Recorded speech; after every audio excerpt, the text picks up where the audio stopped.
So I want to thank each of you who've joined for today's webinar, IT Security. We're going to focus on what to teach staff and how to teach staff in avoiding viruses, malware, and phishing, with some other security topics built in. My name's Ray Kuhl. I'm PBSI's president. Welcome to each of you. So, agenda, what will we talk about today? Quick overview. Most of us today, we understand why we need IT security. That's why you're attending this webinar. The basic building blocks, the specific topic for today, what do we want to make sure employees learn, and why it's difficult to train employees. Well, it's hard for any of us to learn. There's information we need. We're going to look at a quick demonstration of how would you know if your security's been compromised, which if you're a PBSI client, most all of you, PBSI is already providing this service on your behalf.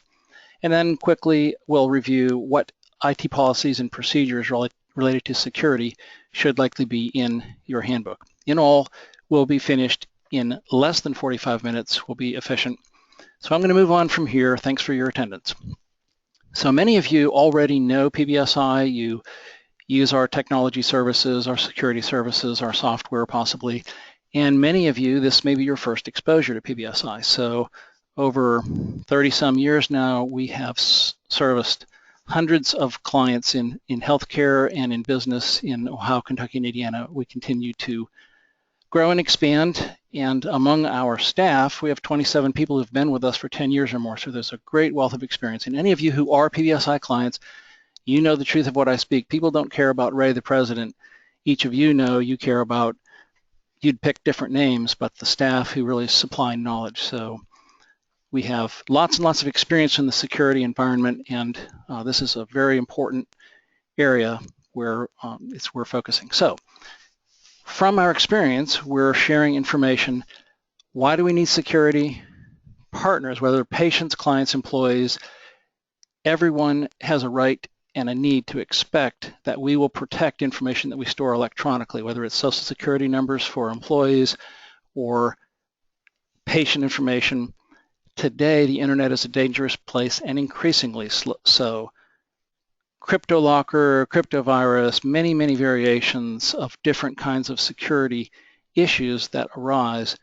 And we'll talk about some of them, but this is an environment where we can no longer afford to stay in the dark and think, well, they're not looking for me. How bad could it get?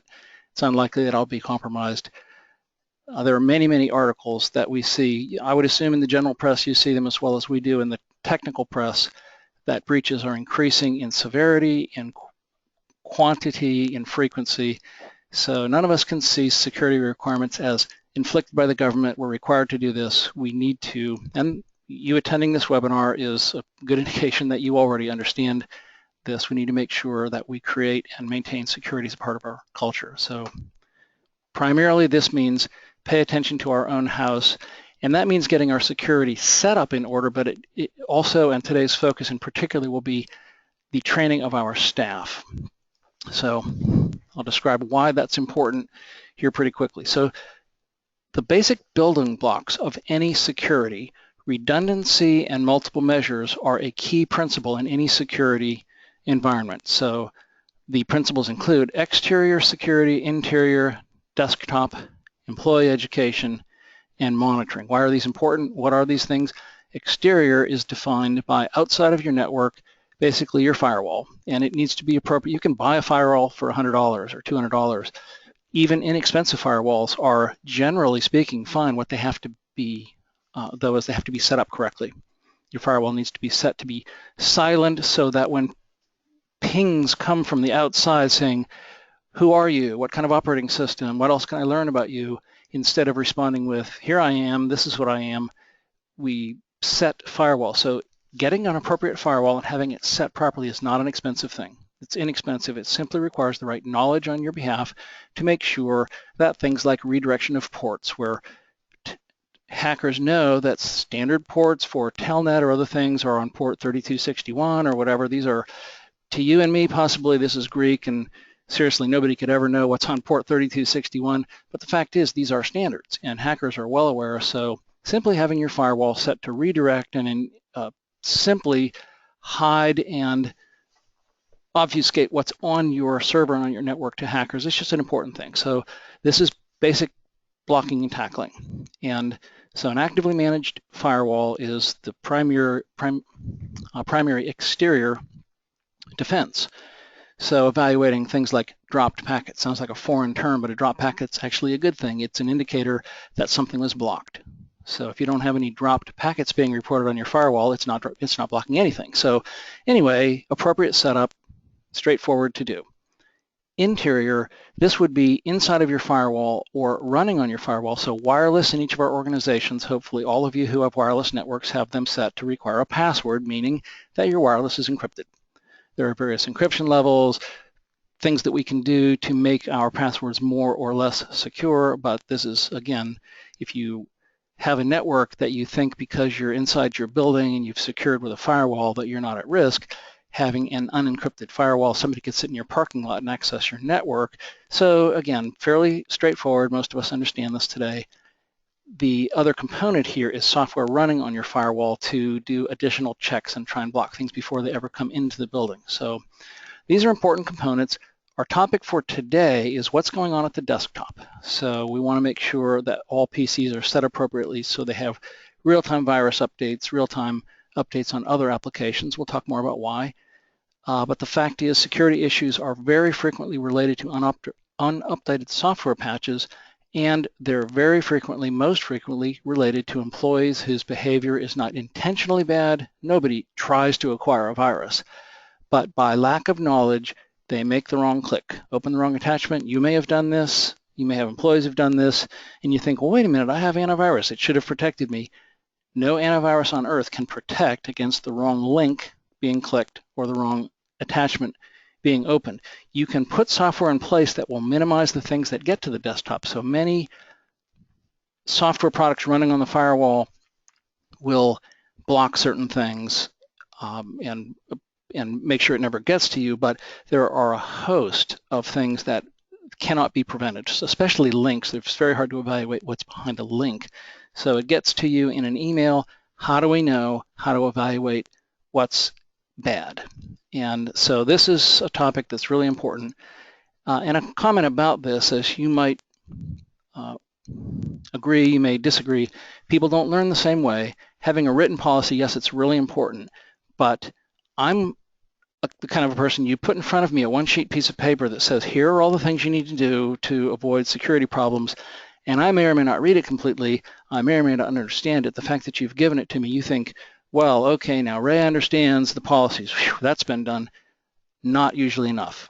So something like this where you're getting verbal exposure with some emotion and somebody saying, wait a minute, really pay attention to this, really useful. So all of you should know this webinar is being recorded. We also have a short version of this webinar recorded for clients so that on a secure, just ask us and we can give you a link to a secure place where there's about a 20-minute version that just focuses for employees. What do you need to learn? So you're getting a little bit more context in this webinar, but we want to provide your ability to have employees be exposed to this information firsthand, because you will get off of this webinar and hopefully you'll say, yeah, that was useful. I learned a lot of things. I'm certain that not everything that I'll talk about will be new. That's clearly going to be the case. But then you try and communicate yourself to employees. You use the handout, which each of you will receive from this webinar. Likely not going to be enough, generally firsthand. When we listen, when we hear, when we see, we learn better. Okay, so it's really important because employee behavior is what causes most of our problems on our networks. So I'll go into that a bit more and we'll look at, so how does someone know, now that you've set all this in place, you've trained your employees, how do you know when there's a problem that's happened? So those are the key topics of security. So digging into what do we need to teach employees? And again, there's a handout with a bit more detail of these basic policies. And after this screen, we're going to go and actually see some examples of how to evaluate bad emails, because I can say, don't click on links, and I can say, pay attention to when an email may be, quote, bad, but some specifics might be really useful, and we'll talk about those. But the basics for employees, first, no unapproved downloads. No downloads of any kind on my PC unless specifically approved by my manager. So you get into legacy questions immediately. Well, my PC's been around for a long time. I've already downloaded some stuff. What should I do with that? Well, separate question. We're not really trying to address that. But frankly, most of that should be gone back and evaluated, and a lot of it uninstalled. So you're a manager, and you know somebody's going to come to you and say, can I download this screensaver? Is it okay for me to download this program that Anthem is saying I need to have? Well, as a manager, what do you know? Do you know, should they download it? Well, the basic answer is no. And if you're thinking maybe it's, well, okay, so you make a decision. One thing you always can do if you're a PBSI security client is you can email or call us and say, what do you think about this? And we know how to dig in further and behind the scenes, and we'll offer an opinion. There's no charge for that. You can contact us. We can be your resource. But basically, the answer is no, unless you are certain it's necessary for business, for practice to use. Do not download anything, and particularly that includes screensavers. If you were a malware vendor, where would you hide your malware? Would you hide it on a Halloween skeleton site, or would you hide it on a Christian beautiful music, great images, download the screensaver of these beautiful things? And frequently that's just what happens. Golf courses, whatever, end users might think, oh, that's really cool, I'd like that to be my screensaver. Actually, they're among the very most dangerous things to download because they're easy pickings. So especially screensavers. So when you walk around your office and you see different screensavers, you know, there may be malware behind the scenes on those computers because those screensavers are there. Microsoft on their site has lots of different choices for themes and screensavers. Use them. They're fine. Just don't go outside of the norm. There's no reason to. Okay, so that's me speaking. Each of you make decisions about policies in your own organizations. Okay, attachments. Specifically referring to emails here, never open unsolicited attachments. The key word here is unsolicited.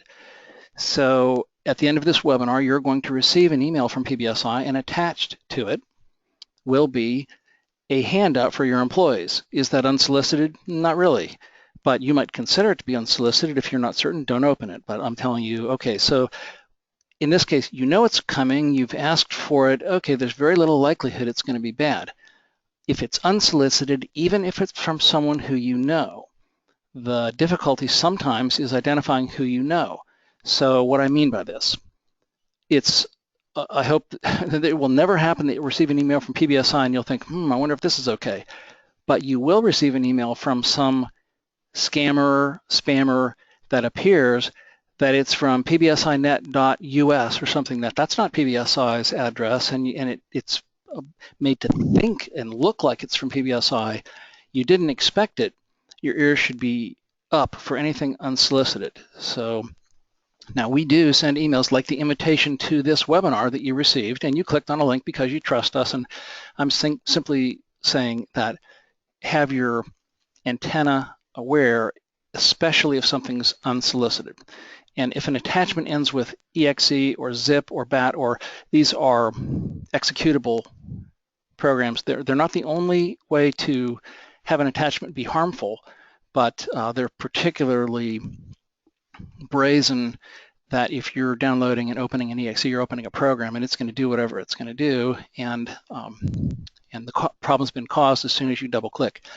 Okay, an important question here. You receive an email, and sometimes the email, if you use Outlook as we do, there is an initial stopping point that says, do you want to download images in this email before you open the email? It's okay to do that because you're not opening anything. You're simply allowing the graphic content of that email to be received on your screen. So look at any email. It's really okay. It's after you see the full email that you need to be cautious. Don't click on anything. Don't open anything. Don't double click an attachment unless you've really been careful to look. So we're going to talk about some of the things, how to identify a bad email, and then we're going to look at some examples of them. So links generally are difficult, but I'm going to make one more comment about attachments because bad people are smart. Many of them are smart. And so a common thing you'll see is a resume. Resume emails have been in the recent months much more popular. Resume for you, and it may be coming from a site that's related to your industry, and there may be things about that email that if they know that you're a medical practice, look at this attached resume for the greatest biller that we've ever seen in your city, and this person's looking for a job in your specialty, and wow. But the same ears need to be aware, wait a minute, who did this come from? do not open that resume attachment. It's a Word document, whatever, it's a PDF, but it's going to do something bad. So just be aware. Attachments now with links, unless you know and trust the source, be careful about links. And I'm going to talk to you and show you a way that you can test a link. So you see this on my screen, scan.url. There are a couple of other of these resources that we use. And I won't demonstrate this, but you can go to scanurl.net and you can paste in a box any link that you've received, and it will go and tell you if that is okay.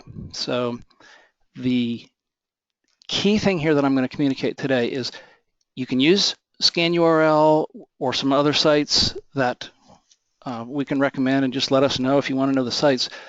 The fact is that you can use them inappropriately, and I've had personal experience with this. So I'm going to give you an example of this. So scanurl.net is the website.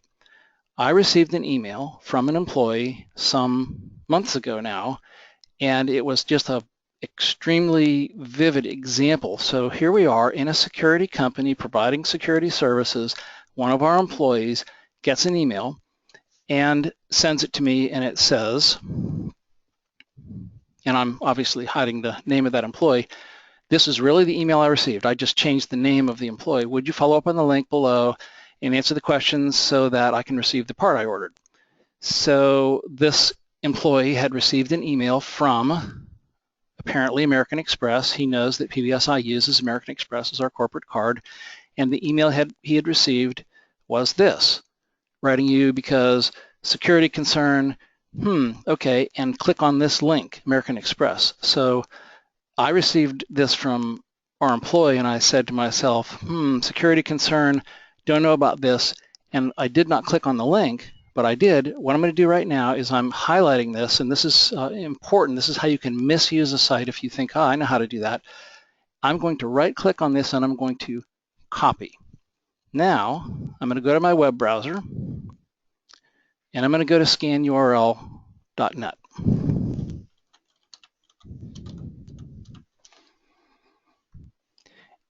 And ScanURL is a good site, it's fine, and I'm going to paste. So it pastes American Express, and I say, go ahead, check this URL. And it takes it usually some time, 5-10 seconds to do this check, but it will come back to me. And what it's going to tell me is, no problem, American Express, everything's good here.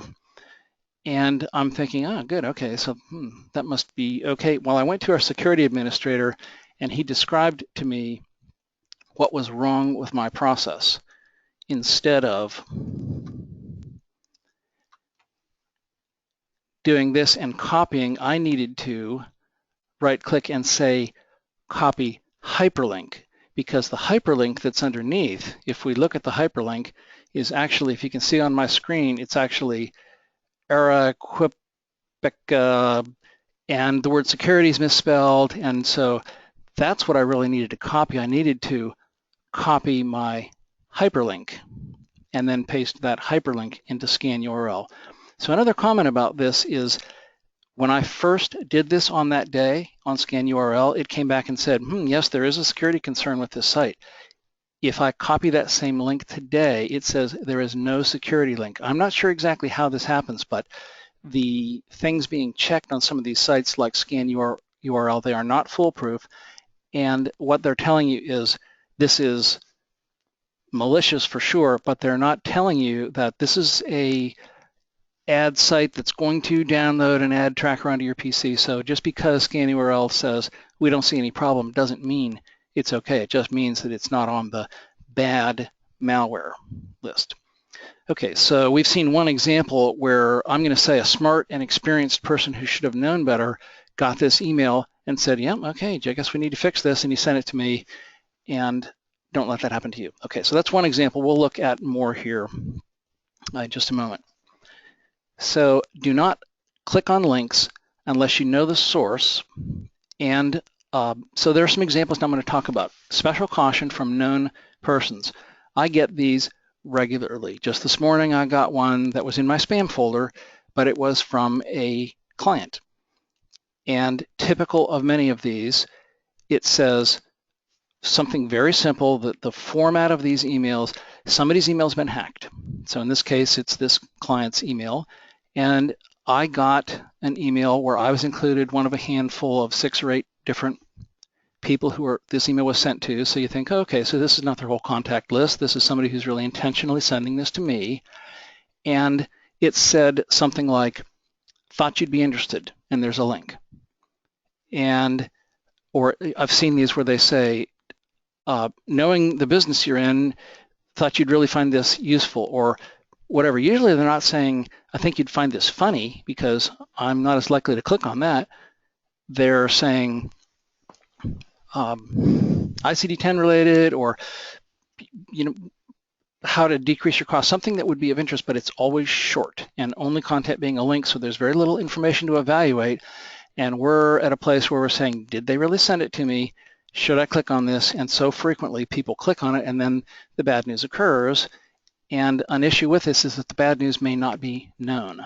So what I mean by that is, I click on that link, it displays something, I think, okay, so that's an article that might be of interest to me. I unclick on it and I go about my business. But what has happened, unbeknownst to me, is that malware or adware or something more malicious has been installed on my PC, and it will run forevermore for the next 15 years if I have my PC that long, sending whatever data its author told it to send to that source. Is it a phishing probe where every time I key in a password, is it looking for passwords I have stored on my PC in various ways?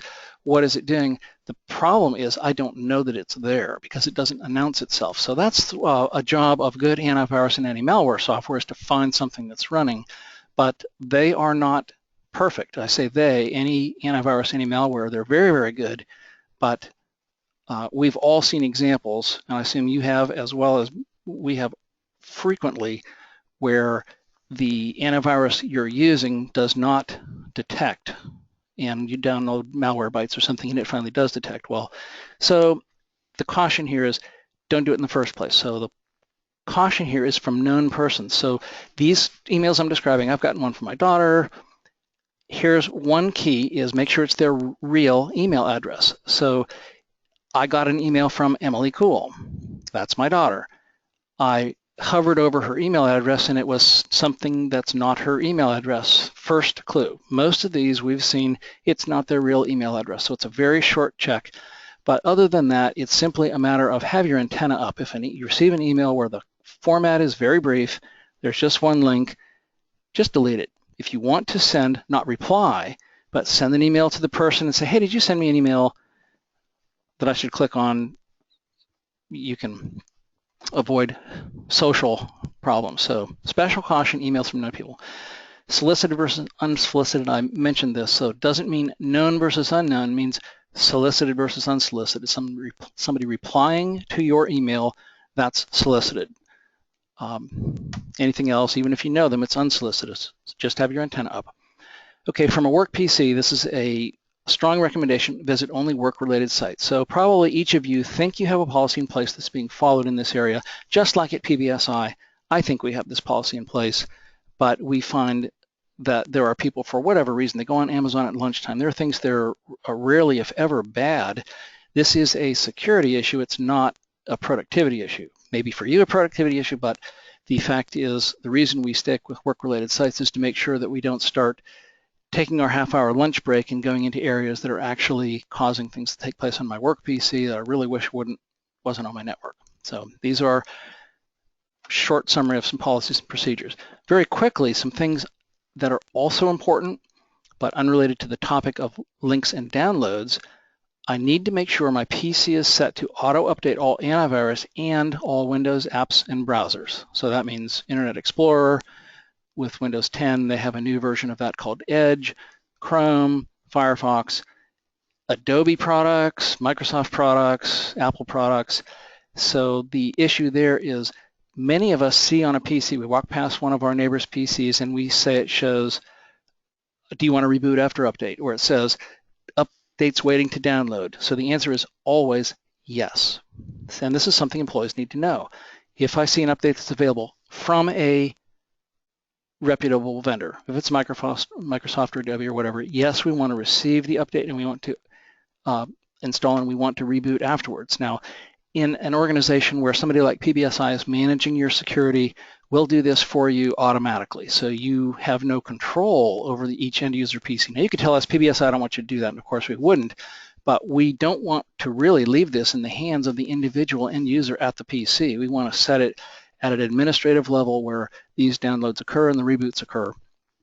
And why this is important is once security patches are released by their vendor, Microsoft or Adobe, whoever, hackers get an immediate alert and the time starts ticking.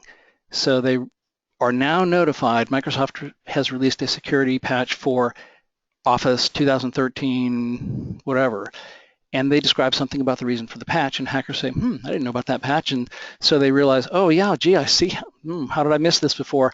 They create their malware, modify what they were doing, and automatically can send a ping to every IP address in the entire world and look for firewalls that will report information instead of being silent and find examples of somebody who's got that version of that product installed or earlier, and it's an open door. And what happened is they won the race on the clock between the time that Microsoft released the patch and notified people, which the antivirus vendors were already pre-aware of. And the antivirus vendors, probably before that patch was released to the public,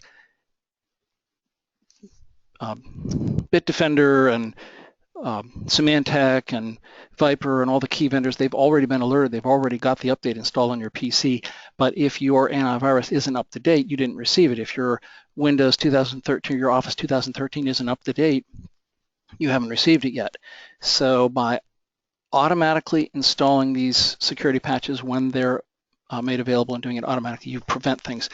Many people know, many people don't know, Edward Snowden, infamous, was an NSA contractor, and the way he got underneath NSA security to gain the information he did that was published worldwide, he was a contractor responsible for updating Windows patches on PCs, and because he knew how he can get underneath the security patch, he did so, and the rest is history. So other more simple things, have a screensaver on my PC and to require a password. It does not need to be a complex password, but if I'm going to leave my PC for more than a few minutes, it's real easy to have it display a screensaver and I have to key in the number 1 or the letter A or something really simple so that it's not inconvenient for me, but it does protect the ability for anybody else to do something on my PC. Okay, another key thing for employees, many of us think, okay, we have some old PCs, sometime when we get around to it, we're going to need to replace them. Why are they old? Well, everything that's 7 years old has to be old. It's running slowly. That's just because it's old. No, that's really not the case. A 7-year-old PC doesn't run any more slowly today than it did 7 years ago, except for the fact that in that interim time, we've downloaded a bunch of stuff, we've uninstalled the stuff in many cases, but there are lingering things left in our startup file or our that the system is executing every day, and our PCs start running more slowly because there are jobs running that shouldn't be running. So ask for help. If you have a PC, so here's a message to you get done with today's webinar, you might ask employees to let you know for any PCs that are running slowly so that you can have a professional look at them and evaluate, is there something? It might be something that's okay, but still, this is a performance thing, but you can avoid the need to upgrade PCs possibly. And on the downside, what's running under there could well be very malicious malware. So might or might not be a security issue, but there is a solution. Okay. Employee policies, I'm going to breeze through this. Never share my password. Don't share organization wireless passwords. In fact, we increasingly recommend that folks do not permit even employees to know the wireless passwords unless they're using a laptop for organization business. Because today, most folks have smartphones. They don't need organization wireless in order to get their email on their iPhone. So we're just unnecessarily having them use. So we're not trying to be stingy. But another thing that happens that is a performance issue, could be a security issue, but it's definitely a performance issue. Wireless bandwidth and internet bandwidth are very compromised by streaming. Somebody's listening to music on their iPhone. They're watching a movie at lunchtime. They're downloading a TV. They're watching NCAA basketball. And it's not on your network, so far as you know, but yes, it is, and it's taking up your bandwidth. So not an unreasonable thing, and we find rarely will employees object when we say we're changing our wireless password. So if you have a need to use it, come let me know. And at the same time, we're not using mobile devices on the company or practice network anymore. And of course, don't write down your passwords as I speak. Almost certainly we have enough people in this webinar, somebody's listening to this and thinking, that Post-it note on my PC might not be the best idea, or in the drawer, because your janitor is unlikely to have really designs on stealing something from you electronically. But if your password's right there and they want to check the web for something, all of a sudden now you've got somebody in your organization or inside of your building that unnecessarily has access to what they shouldn't have. A couple more comments here. That is surprisingly, hopefully everyone listening to this knows this information, but you need to know that email is not encrypted. You may not store protected health or other protected information like social security numbers, dates of birth for employees or for patients. You may not store them unless they are encrypted. You may not transfer them outside the building, meaning you cannot email any protected information outside the building, including you can't send a file unless it's encrypted. So the file needs to be encrypted and or the email needs to be encrypted. Email is not a secure device. You cannot email. You cannot use OneDrive. You cannot use Google Drive. You cannot use Dropbox unless you've specifically made provisions to encrypt. You can't use those things to store protected information. Now, fortunately, the solutions are almost all free. They're easy to execute. You just need to be aware. Now, the solution to secure email is not free, but it's not terribly expensive either. So if you're using web storage to share information in the cloud, perfectly fine. OneDrive or Google Docs, perfectly fine. Just don't put secure information. Don't put patient information. Don't put employee information. Don't put credit card information there unless you've specifically encrypted it. So you can encrypt documents, you can encrypt emails. We can help with understanding how to do any of that. But employees need to know you cannot email this information outside. Fax is secure, email is not. You want somebody to send something secure, have them fax it to you, do not have them email it. And then social media, make sure every employee knows no organization information shows up or is stored or transferred to an iPhone, and this goes to an iPad, and the more capable the device is, the more relevant the issue is. A remote laptop, you find organizational documents on those, and all of a sudden now the person thinks they're not compromising organizational security because it's just on my home iPad, but in fact they are. So the issue there is do not transfer files. Okay, so those are some basics. Now I'm going to look at some examples of emails, because the practical thing, if there's one thing I want to have be the takeaway from today, it's to communicate to employees, what does it mean to have your antenna up about an email? So here's an email, and this one's a really old one with some old examples. We have new examples. Please open the attached. So one thing is it's uncertain. I'm not sure if this is okay or not okay. It's almost always short. And of course, this isn't the actual information, but we want to check not only who it's from, but what is the email address. If I hover over the email address, I can see that that matches. If it's supposed to be from American Express, it's an American Express address. And generally speaking, unless I'm really certain, the answer to should I open up this PDF is no, period, no. Now, if this is the attachment that came from PBSI and follow up to a webinar where they promised an attachment, sure. But I wouldn't say anything that comes from quote PBSI would be sure, be certain. And so in this case, the result of opening that attachment was a message over here that said, you have now been attacked by Crypto Defense or CryptoLocker. There are other variations of this.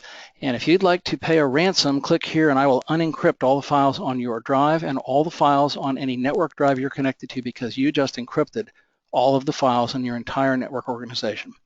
So bad.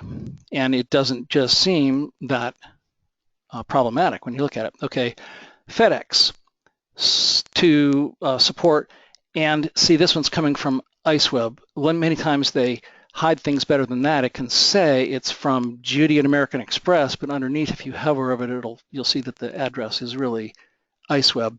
So this one was shipping confirmation. Here's one from UPS.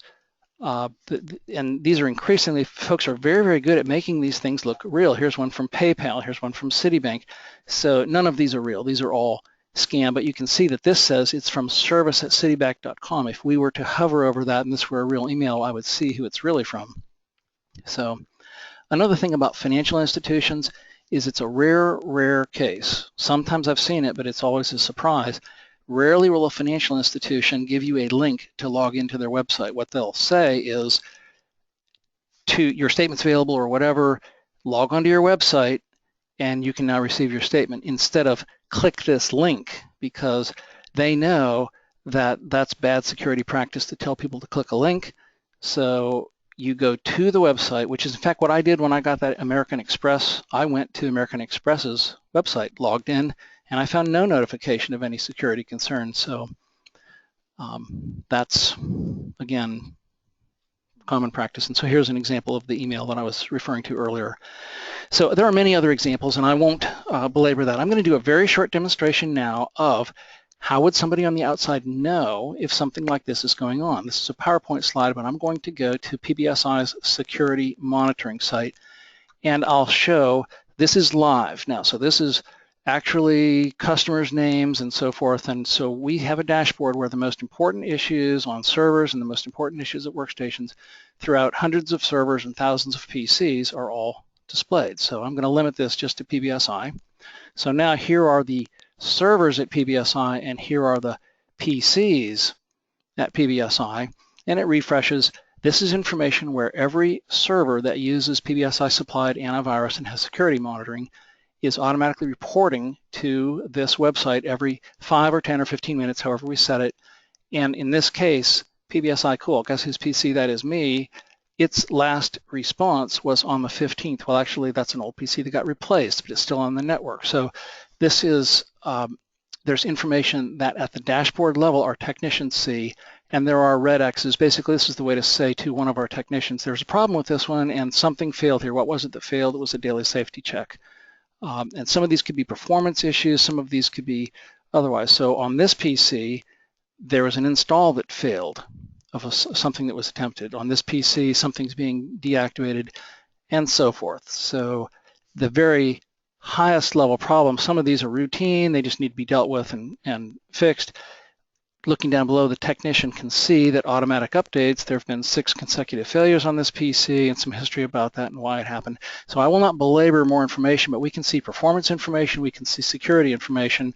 And if we look, again, I'm on this, my former PC, I'm going to go down to the bottom here and look and see that there are vulnerabilities. So in some cases, for demonstration purposes, with some of this to be allowed. So there are 5 vulnerabilities, and here are the patches. Access 2010, Office 2013, these patches have not yet been installed on that PC, and I can learn other things. When was this PC last maintained? We know how recently reported, when it was last rebooted, and we can remotely take care of things. We know antivirus details, what's been, in this case, there was a Trojan that was identified on this date where it failed to quarantine. So that would be an indication of an active issue that would make this come to the top of a website, which is in fact exactly what took place in this case. So this actually is an issue that is